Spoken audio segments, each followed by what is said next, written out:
사도신경 고백하심으로 새벽 기도를 시작하겠습니다. 전능하사 천지를 만드신 하나님 아버지를 내가 믿사오며 그 외아들 우리 주 예수 그리스도를 믿사오니 이는 성령으로 잉태하사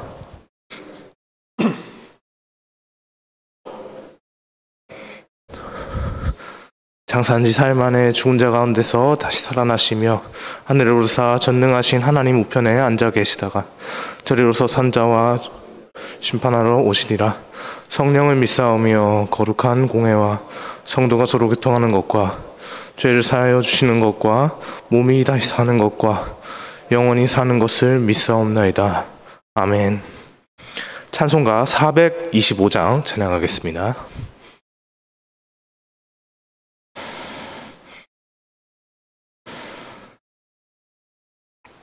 425장입니다.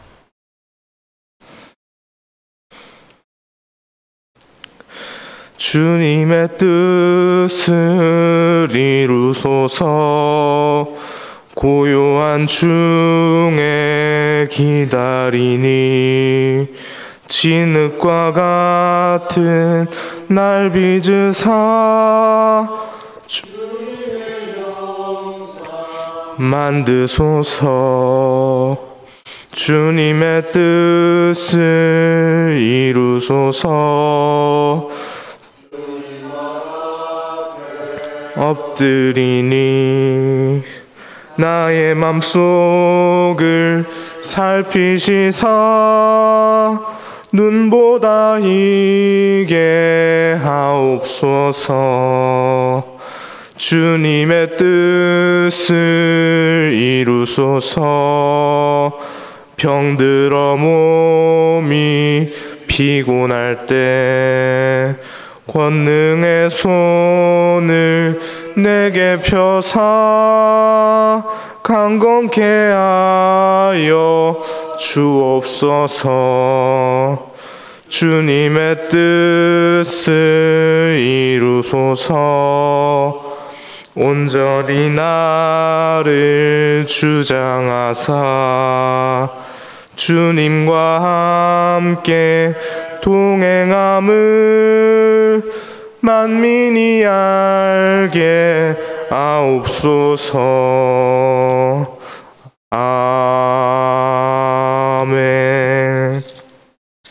아멘. 오늘 함께 보실 하나님의 말씀은 열왕기상 14장 1절에서 13절까지 말씀입니다.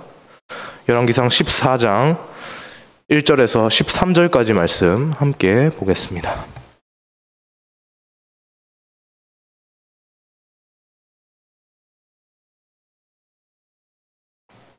열왕기상 14장 1절부터 13절 말씀입니다. 제가 먼저 1절 말씀 읽고 교독하다가 13절 말씀 함께 읽겠습니다. 그때 여로보암의 아들 아비야가 병든지라.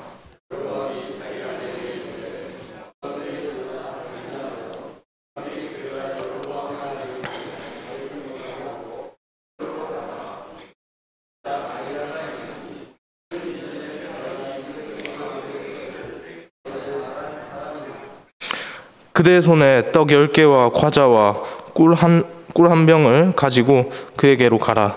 그가 그대에게 이 아이가 어떻게 될지를 알게 하리라.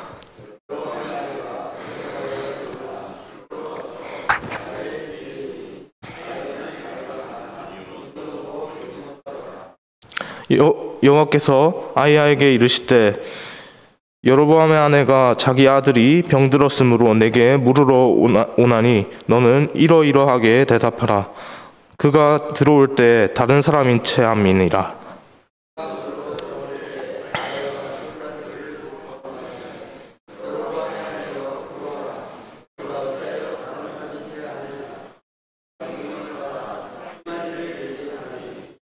가서 여로보암에게 말하라. 이스라엘의 하나님 여호와의 말씀이 내가 너를 백성 중에서 들어 내 백성 이스라엘의 주권자가 되게 하고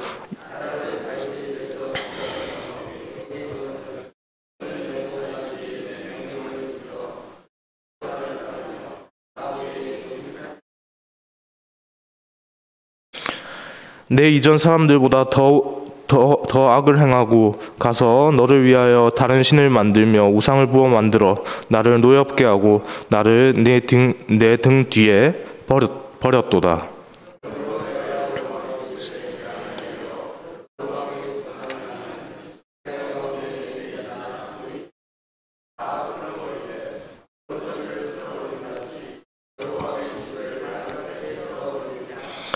여로보암에게 속한 자가 성읍에서 죽은즉 개가 먹고 들에서 죽은즉 공중의 새가 먹으리니 이는 여호와께서 말씀하셨음이니라 하셨나니.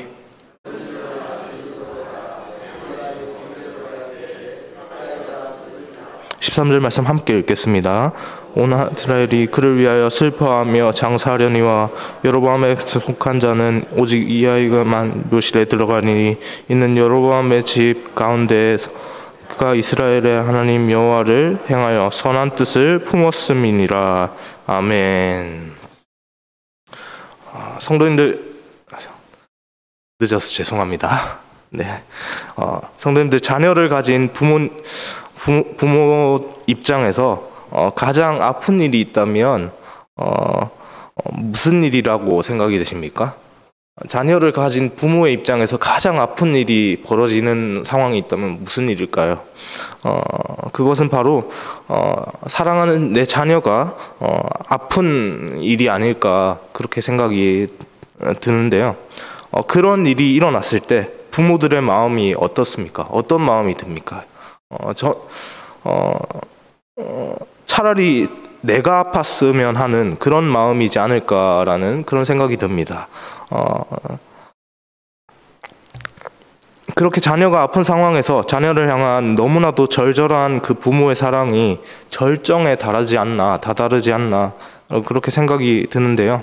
앞뒤 생각하지 않고 어떠한 심각한 병이라고 할지라도 그것을 자녀가 앓는 것보다는 차라리 내가 겪었으면 하는 그 마음은 세상의 어떤 관계에서도 찾아볼 수 없는 아주 숭고한 사랑의 형태가 아닐까 그렇게 생각이 되어집니다. 물론 저는 아직 자녀가 없기 때문에 그것을 제가 뭐 말로만 듣고 지금 이렇게 말씀은 드리지만 제가 피부로 실제적으로 겪어본 적은 없습니다. 물론 부모님의 사랑을 받아본 적은 있지만 제가 부모로서 어떻게 겪어보지는 못했지만 지금 제가 이렇게 말씀을 드리는데 이미 우리 성도님들은 부모에 된 입장으로 제가 이렇게 말씀을 드려도 이미 그 사랑을 몸소 체험을 해보셨기 때문에 제가 이렇게 말씀을 드리면 무슨 말씀인지 다 아시리라 그런 생각을 드는데요. 특별히 오늘 본문을 묵상하는 가운데 하나님께서 주시는 이 가운데서 이 본문과 관련해서 주시는 하나님의 은혜를 누릴 수 있기를 소망합니다. 오늘 잠의 1성경 본문은요, 북이스라엘의 첫 번째 왕이었던 여로보암의 마지막 모습, 최후에 관련된 모습을 찾아볼 수가 있는데요. 그는 이스라엘을 향한 하나님의 징계의 도구로서 하나님께 세움을 받은 인물입니다. 하나님께서는 그를 이스라엘 10지파의 나라 북이스라엘의 왕으로 그렇게 지명을 하셨는데요. 지난주에 살펴봤던 본문에서 하나님께서 아히야 선지자를 통해서 그를 부르시고 그에게 약속하시는 것을 볼 수 있었습니다. 우리가 잘 알고 있듯이 너무나도 안타까운 일이지만 북이스라엘과 남유다 중에서 하나님의 택하심은 북이스라엘은 잠시 사실 조금 좀 안중에 없는 모습이었고요. 그리고 남유다에 있었죠. 하나님께서 다윗과 언약을 맺으시고 그의 나라를 영원하게 하시겠다고 약속을 하셨습니다. 유다 지파를 향해서 그렇게 하나님의 관심이 계셨기 때문에 유다 지파가 속했던 남유다에 하나님의 관심이 있으셨고 북이스라엘은 어디까지나 하나님의 징계의 도구로서 남유다를 향한 하나님의 징계의 도구로서 그렇게 존재했었던 것이죠. 그렇게 하나님께서 남유다에 집중을 하시면서도 유다를 바로잡는 도구로 북이스라엘을 이렇게 쓰시면서도 북이스라엘을 결코 매몰차게 내버려 두시지 않을 것을 여로보암이 왕이 되기 전에 여로보암을 부르시면서 내가 너를 들어쓰는데 남유다를 향한 그 징계의 도구로서 들어서 쓰는데 결코 내가 그렇게만 쓰는 것이 아니라 너 또한 네가 이렇게 나에게 세움받고 이렇게 사용되는 과정에서 내 길을 따라서 잘 따라 산다면 그 조상 옛날에 그 다윗의 길을 따라서 잘 따라 산다면 내가 너에게 형통의 복을 줄 것이고 네 나라를 영원하게 하겠다라고 하는 그러한 동일한 그에 못지않은 유다 지파와 약속하셨던 그 하나님 못지않은 그런 약속들, 형통의 약속들을 주셨죠. 그렇게 북이스라엘의 하나님이 되시겠다라고 그렇게 말씀을 하셨습니다. 그런데 우리가 새벽에 봤던 그 새벽 시간을 계속 보았던 그 여로보암의 모습은 어땠습니까? 하나님께서 원하시는 하나님 나라 백성의 모습과는 정반대의 모습을 많이 보았습니다. 오죽하면 이후에 열왕기에 등장하는 악한 왕들에 대해서 이렇게 열왕기서가 이렇게 평가를 할 때 그가 여로보암의 길을 따라 여호와 앞에 악을 행하였다라는 말을 그렇게 관용구처럼 인용을 합니다. 그런 악을 하나님께서 결코 두고만 보시겠습니까? 이런 악이 계속해서 악을 그렇게 계속 행하고 하는 모습들을 하나님께서 결코 두고 보시지 않습니다. 하나님께서 여로보암을 하나님의 때에 그렇게 심판을 하시는 거죠. 바로 자신의 금지옥엽인 아들 아비야를 통해서 이렇게 심판하시는 모습을 볼 수 있습니다. 본문 1절에서 볼 수 있는 것처럼 아비야가 너무 많이 아픕니다. 아픈 아들을 바라보는 부모의 심정이 어떻겠습니까? 여로보암이 아무리 하나님 앞에서 얼굴에 철면피를 깔고 범죄를 많이 저지르는 그런 죄인의 모습이었다라고는 하지만 그 또한 이 땅의 여느 부모와 다르지 않았습니다. 아들의 아픔을 누구보다도 슬퍼했죠. 무슨 수를 써서라도 아들만 치료할 수 있다면 그 어떤 것이라도 감내할 준비가 되었던 것으로 보여집니다. 그래서 여로보암이 어떤 선택을 합니까? 자기를 향해서 북이스라엘의 왕이 될 것이라고 과거에 예언을 했던 그 아히야 선지자를 찾아갑니다. 그런데 본인이 직접 가기는 매우 껄끄럽습니다. 왜냐하면 아히야 선지자가 예언하기를 하나님의 백성답게 살아라. 그러면 당신의 나라가 하나님 앞에서 하나님께서 붙드시고 하나님께서 형통케 하셔서 당신의 나라와 당신의 왕조가 영원할 것이다 라고 그렇게 예언을 했는데 하나님의 말씀 따라서 그렇게 예언을 했는데 그 말과 정작 자신의 모습은 어떻습니까? 정반대의 삶을 살았습니다. 그래서 이제 만약에 그 상태에서 가면 아들에 대해서 이렇게 뭐 좀 도움을 받기는커녕 오히려 혼만 나고 그렇게 돌아올 가능성이 매우 다분했던 것이죠. 그래서 이제 여로보암이 생각하기에 한 가지 방법을 생각을 합니다. 자기 아내에게 변장을 시켜서 이렇게 아히야 선지자를 찾아가도록 그렇게 하는 것이죠. 마침 아히야 선지자의 상태가 어떻습니까? 본문 4절 말씀 끝부분을 보니까 나이가 많아서 눈이 어두워 보지 못하더라라고 이렇게 되어 있습니다. 이 상황이면 아히야는 여로보암의 아내를 분명히 알아보지 못할 것이 확실합니다.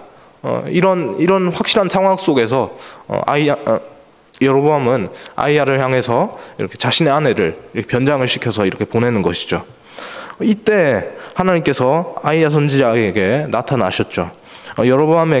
하나님께서 여로보암의 이 계획을 아히야 선지자에게 미리 다 알려주십니다. 여로보암이 이렇게 너에게 오기는 할 건데 직접 오지는 못하고 아내를 변장을 시켜가지고 여로보암의 아내가 너에게 대신 찾아올 거다. 변장을 해서 대신 찾아올 거다라고 이렇게 말씀을 하시는데요. 그러면서 여로보암에게 전하실 하나님의 말씀을 분명하게 너는 이러이러한 상황 때 이렇게 찾아올 때 여로보암에게 여로보암을 향해서 나의 말을 분명하게 전해라라고 이렇게 말씀을 하시는데요. 제가 조금 전에 말씀드렸던 여로보암이 왕이 되기 전 상황에서부터 시작된 그 모든 일들을 하나님께서 그렇게 아이야 선지자를 통해서 말씀하게 하셨습니다. 하나님께서 택하셨는데 왜 너는 그 하나님을 버렸느냐라고 그렇게 책망하시는 것이죠. 아이야 선지자의 입술을 통해서. 그 책망의 절정이 무엇으로 나타납니까? 바로 곧 일어날 여로보암의 아들 아비야의 죽음을 통해서 이렇게 나타나게 되는 것이죠. 여로보암은 어떻게 해서든 그런 비극적인 상황만은 막고 싶었습니다. 아버지로서도 아들의 아픔을 그냥 두고 볼 수 없었고, 아버지뿐만 아니라 왕의 입장에서도 아들을 왕세자로 삼아서 후대를 준비해야 했으니까 그렇습니다. 그런데 하나님께서는 그 모든 여로보암의 간절한 소원을 다 끊어내셨죠. 무엇 때문입니까? 무엇 때문에 하나님께서 그 여로보암의 간절한 소원을 다 끊어내십니까? 아까도 말씀드렸던 것처럼 그 옛날 여로보암이 왕이 되기 전에 하나님께서 여로보암과 약속하신 것을 여로보암 그가 지키지 않았기 때문이죠. 그 죄악으로 인해서 아버지 여로보암은 아들 아비야를 잃게 되었고요. 왕 여로보암은 왕세자를 잃게 되었습니다. 왕세자를 잃게 되면 어떤 일이 벌어집니까? 한 나라에 왕세자가 이제 후대가 없습니다. 후대가 없다면 어떤 일이 벌어집니까? 아무리 강한 나라라도 멸망을 피할 수가 없습니다. 대를 이어서 계속적으로 왕이 될 사람이 없는데 그 나라가 영원하겠습니까? 결코 영원할 수 없는 것이죠. 물론 당시에 여로보암에게는 아픈 아들 아비야 말고도 나답이라고 하는 아들이 또 다른 아들이 있었습니다. 실제로 아비야가 죽게 되자 여로보암은 나답에게 자신의 왕위를 계승하고 자기가 이렇게 죽는 이런 모습들을 보게 되는데요. 하나님의 말씀을 거슬러 살았던 여로보암에게 하나님께서는 분명히 그렇게 책임을 물으십니다. 그것은 비록 당장에 일어나진 않았지만 시간이 흘러서 하나님께서 정하신 때에 여로보암의 집, 여로보암의 가문을 이스라엘에서 흔적도 없이 지우시는 방법으로 그렇게 하나님께서 행하시는 것이죠. 그 말씀을 우리가 읽지 않았던 본문 14절에서 말씀하시는 겁니다. 본문 14절 말씀 함께 읽어볼까요? 읽겠습니다. 여호와께서 이스라엘 위에 한 왕을 일으키신즉 그가 그날에 여로보암의 집을 끊어버리라. 언제냐 하니 곧 이제라. 말씀을 정리하겠습니다. 오늘 북이스라엘의 첫 번째 왕 여로보암의 인생의 마지막을 이렇게 짧은 시간에 잠깐 살펴보았는데요. 그는 비록 하나님께서 다윗과 약속하신 영원한 나라와 상관 있는 사람은 아니었습니다. 하나님께서 약속하신 영원한 나라는 다윗의 후손으로 오실 예수 그리스도를 통해서 펼쳐지는 이 땅의 영원한 나라입니다. 북이스라엘은 그 영원한 나라와 직접적으로 상관이 없는 그런 상황 속에 있죠. 그럼에도 불구하고 하나님께서는 그에게 요구하신 것이 있었습니다. 하나님의 백성답게 하나님의 나라의 그 대리 통치자답게 그렇게 살아라는 것이었죠. 그대로만 한다면 하나님께서 북이스라엘과 여로보암의 왕조를 강하게 하고 이 나라를 유다와 동일하게 대우하시겠다라고 그렇게 말씀하셨습니다. 안타깝게도 하나님께서 바라시는 것은 그것밖에 없으셨는데 그것만 잘하면 되었는데 여로보암은 철저하게 하나님을 떠난 삶을 살았습니다. 그것 때문에 그의 삶에 어떤 일이 벌어졌습니까? 하나님을 떠난 것 때문에 그의 삶에 어떤 일이 벌어졌습니까? 하나님께서 책임을 물으시는 심판의 시간이 찾아오게 되었죠. 그 아들 아비야를 통해서 말이죠.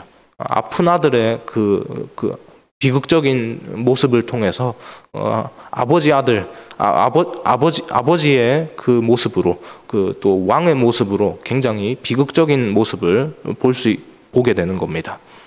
오늘 본문을 묵상하면서 소망하기는 하나님 언약 아래 있는 우리의 모습을 점검할 수 있기를 소망합니다.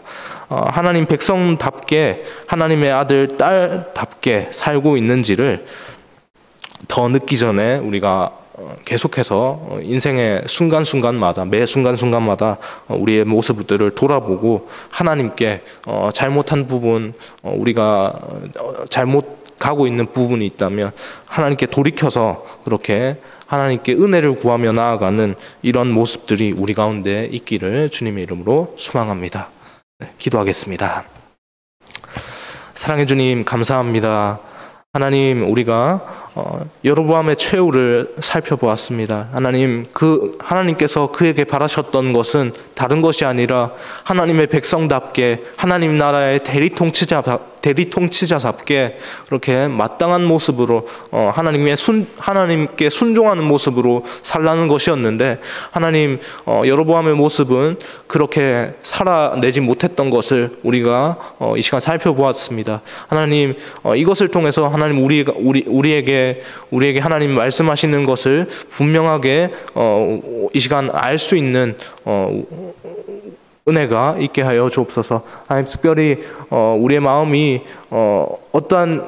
하나님 앞에 어떤 잘못을 했을 때 그 잘못한 것을 즉각적으로 회개하며 하나님 앞에 용서의 은혜를 구할 수 있는 그런 즉각적인 회개의 은혜를 받아 누릴 수 있는 우리의 모습이 되게 하여 주옵소서.